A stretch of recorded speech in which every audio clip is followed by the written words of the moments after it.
Então é mais fácil você fazer o trabalho de campo em escala de detalhe e regionalizar essa informação, sintetizá-la e criar cenários e domínios, do que propriamente trabalhar em escalas pequenas e depois gastar um tempo considerável para escalas mais detalhadas. E é também, essa escala aí também é importante citar, que essa é a escala de gestão de risco no Brasil.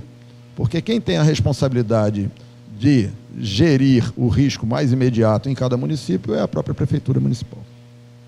Então, esse é o padrão de laudo que normalmente sai, como eu falei com vocês, as recomendações, as providências, interdição, execução de obras emergenciais e o relatório geológico propriamente dito. Algumas avaliações dos processos, aqui está mostrado o que aconteceu em Angra dos Reis, e eu gosto muito de chamar esse perfil aí, ele é absolutamente esquemático, mas mostra, muita gente às vezes se pega na característica da rocha fraturada, do solo pouco espesso, da vulnerabilidade das habitações aqui embaixo, o depósito de talos, mas pouca discussão por vezes se dá, por falta de trabalho de campo, da contribuição dessas casas aqui que estavam no topo do Morro da Carioca, por exemplo, que é uma característica típica. A água lançada em tubulações rompidas levou o aterro a romper, e foi esse aterro aqui que empurrou o solo residual. Com essa inclinação alta, a catástrofe se estabeleceu, claro, não apenas por esse motivo, mas uma contribuição também muito significativa. E aí está o tipo de trabalho que o Serviço Geológico realiza em momentos de emergência. É uma situação interessante aqui no Morro da Carioca, muito discutida, porque você, logo depois do desastre, é preciso você delimitar as áreas que têm que ser evacuadas de pronto. Mas essas casas aqui, por exemplo, elas não poderiam ser demolidas. E por quê? Porque se você tivesse um novo movimento aqui, ó, desses blocos, essas lascas, próprio entulho, essas casas que não estão em risco, porque estavam protegidas por essas casas aqui, elas imediatamente ficariam na primeira linha de tiro. Então, esse trabalho emergencial, ele precisa de muito cuidado, né? E a própria atuação dos nossos colegas bombeiros lá, infelizmente, lá em Friburgo, mostrou isso, não é verdade? A tentativa de um rescaldo imediato, por vezes em áreas instáveis, nesse momento do desespero maior, né? Ele precisa ser feito com muita calma. Bom, aqui o trabalho no Morro do Bumba também foi um trabalho junto com o INEA, né? Bastante intenso, de geração da cartografia de risco a cada dia, né? À medida que a gente ia ganhando conhecimento sobre as causas do movimento.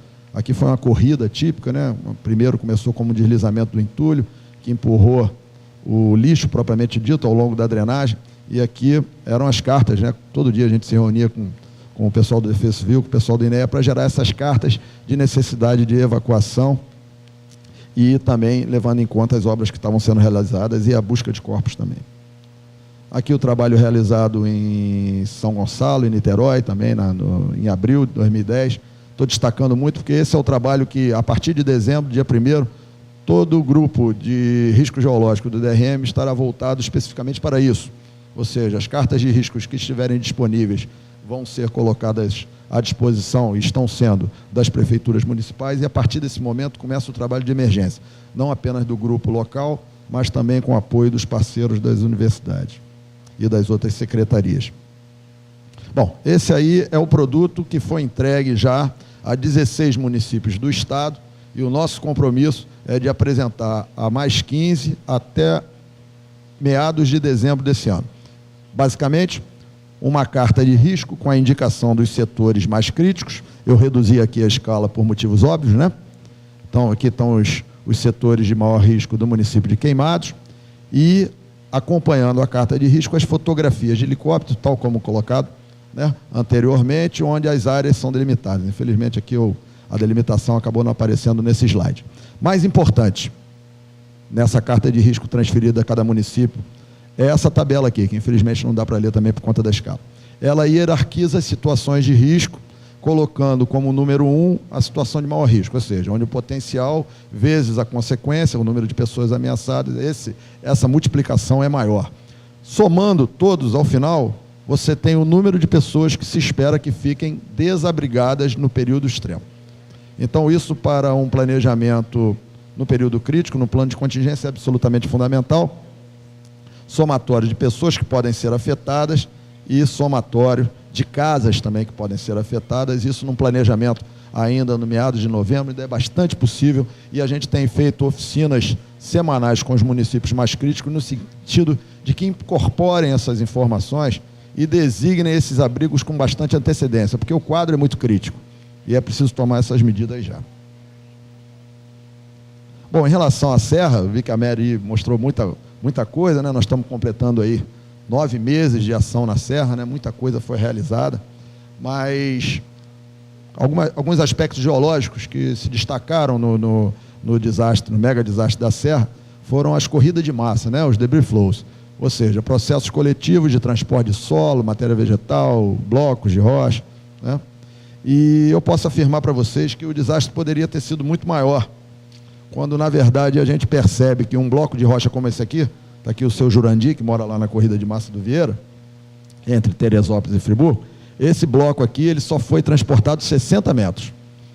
E eu posso afirmar que a maioria dos blocos que apareceram nas fotos da televisão, eles não foram transportados. Isso significa que nós tivemos uma chuva muito concentrada, de intensidade horária, claro, um flash flood, que em algumas situações se transformou efetivamente num debris flow. Mas poderia ter sido pior. Infelizmente, é necessário dizer isso. O cenário poderia ter sido pior, principalmente em Teresópolis, né? Se aquelas regiões de Durvalino, Jardim Meldon, para quem conhece Teresópolis, ao lado direito da Rio Bahia, tivessem sido afetados. Então, um transporte relativamente pequeno, se nós compararmos ao que aconteceu em Jacarepaguá em 1996, onde os blocos foram transportados de 1 a 2 quilômetros. Então, a destruição poderia ter sido maior de fato.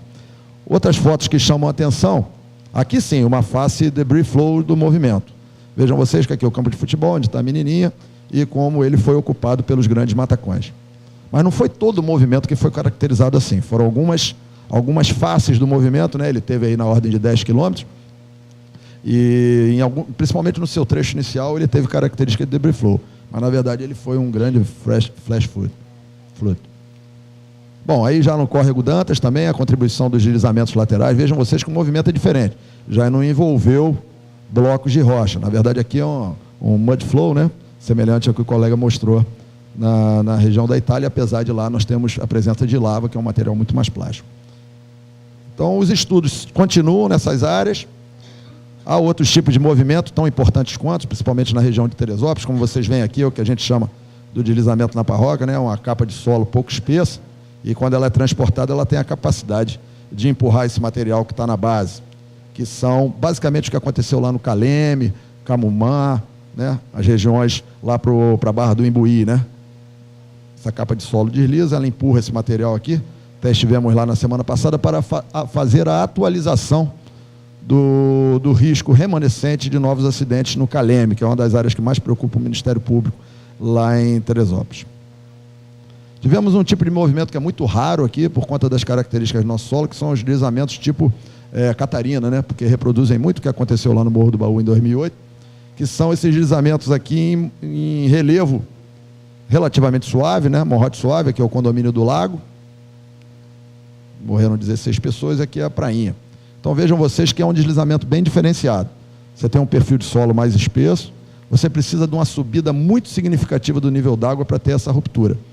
E isso aí nesse movimento tem uma importância muito grande, o que a gente chama de nick points, né? Que seriam os estrangulamentos do curso d'água. Então toda a região ficou inundada, e com isso o movimento vem, na verdade, de baixo para cima, mais do que de cima para baixo. Tivemos muitos movimentos também de erosão, né, de base de talude. Aliás, essa é uma característica desse processo do mega desastre da Serra. Nós tivemos muitos movimentos que se iniciaram como erosão violenta, e com a mudança da forma, os movimentos foram se sucedendo e se acumulando. Uma chuva aí da ordem de 220